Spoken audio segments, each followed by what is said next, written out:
O'Shea Jackson Jr. That's right. Ice Cube's son. Not only did he retweet, but he quote tweeted me and responded back to my tweet last night.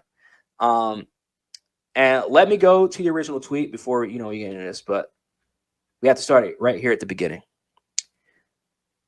O'Shea responds to this. Now, back in 2019, wow, they have this setting thing now? Really? I didn't know that was a thing.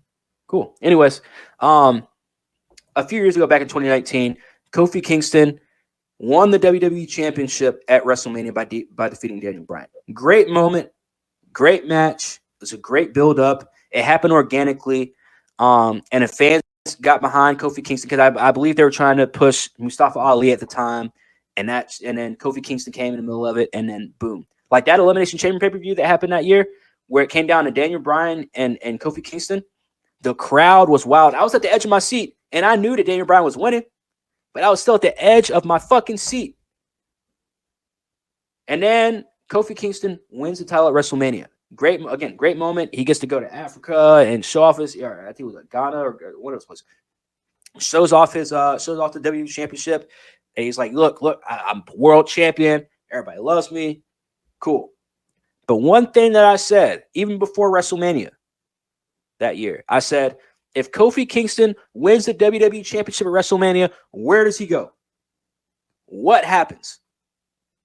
Because he's not a viable WWE champion. He's not a world champion that's supposed to be chased. He's going to have a target on his back. Who's going to be first? First, it was Kevin Owens. He beat Kevin Owens twice. Beat Samoa Joe twice. Beat Randy Orton twice. And I'm sitting there like, bruh.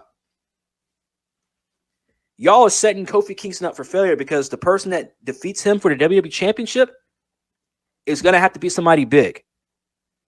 And I'm telling y'all right now, well, not right now, but I was saying at the time, I'm telling you right now, if you had Kofi Kingston beat Randy Orton and Samoa Joe, and not discredit Kevin Owens, but Samoa Joe and Randy Orton are two pretty prominent fucking names in professional wrestling. And it came down to this. So I was not mad at all for Brock Lesnar coming in and beating Kofi Kingston. I was mad at the time that he got. And if you guys don't know what I mean, we're just going to take a brief look at this match.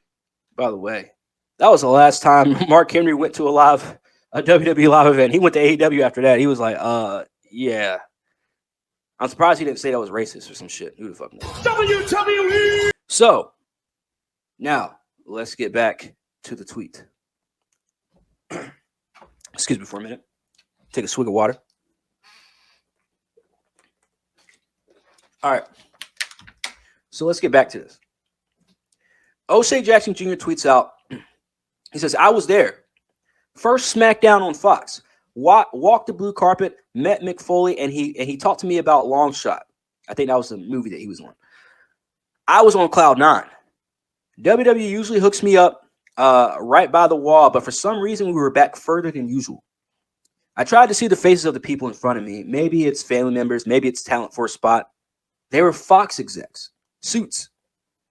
That would make sense because that was the first episode of the Fox merger thing. The way they cheered when Brock came out, let me and my sister know they want Brock to be the champ.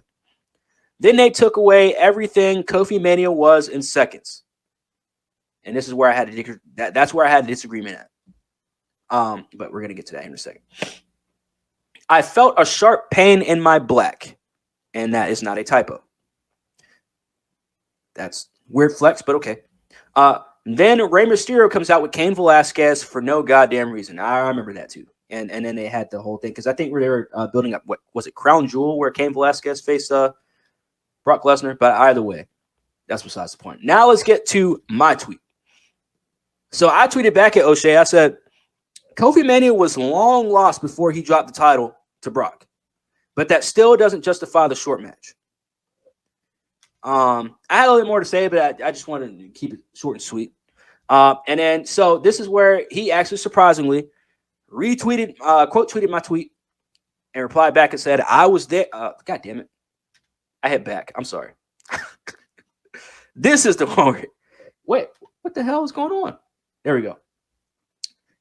This is where he says it. So he says, this is a fair point. It felt like it was getting stale, yes. But we both agree it didn't deserve a squash. Correct. He didn't need to be squashed. If you go through Randy Orton, you go through Kevin Owens, you go through Samoa Joe, all three of those guys twice, just to kind of keep your reign long and make it seem like you had this long-ass reign when you only defended the title against three dudes and faced all three twice, because WWE still in that stage of having that three stretch period. Like you face one, you defend your title against one, the same guy for three pay-per-views. They did that for like 5 or 6 years in a row. So you can see how frustrated and how much of like a whole gotcha moment that was with everybody on SmackDown. But he goes on to say, but I also want to bring out this point to see who's feeling me on this. The New Day is iconic. What they've done in ring and especially out of the ring, I've never seen done by any stable. Great wrestlers and god tier entertainers. But that music never has given me energy, LOL. Drums, claps, and bass with a roaring crowd never hit me like I needed it to during Kofi's run. Literally my only dislike. I thank God for New Day. Now, while New Day can be considered as one of the greatest tag teams in WWE history, at least one of the most successful, I guess if you say one of the greatest, that's debatable. One of the most successful is not debatable. That's non-negotiable. They are one of the most successful tag teams ever to step in the ring in WWE. With that being said, this is not a conversation about New Day. This is a conversation about how they squashed Kofi with Brock. And then everybody's saying KofiMania ended. That's when they killed KofiMania. No. They didn't kill KofiMania with the Brock Lesnar thing. That was killed a long time ago because you had 3 chances to get Kofi Kingston legit over. I shouldn't say get him over. Keep him over. Keep him. And the fans invested in him up there on that pedestal. But they couldn't do it because they went back to their old habits. Let's give him Kevin Owens.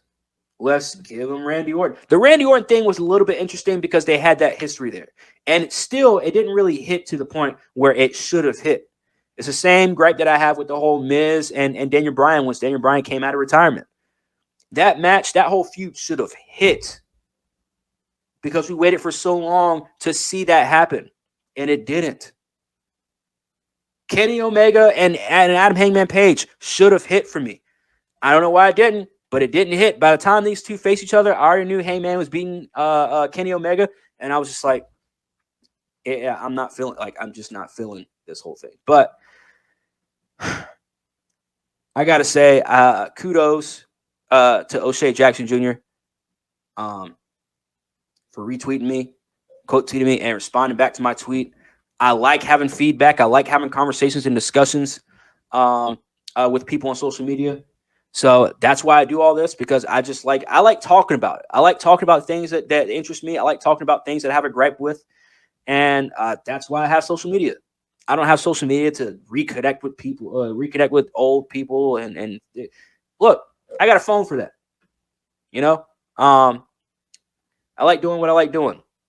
And O'Shea Jackson, yeah, he's a stand-up dude, man. He's one of these. I actually followed him a few weeks ago. I started following him a few weeks ago. And because I saw how he's a down-to-earth guy, even though he is an actor, he does have those isms, right?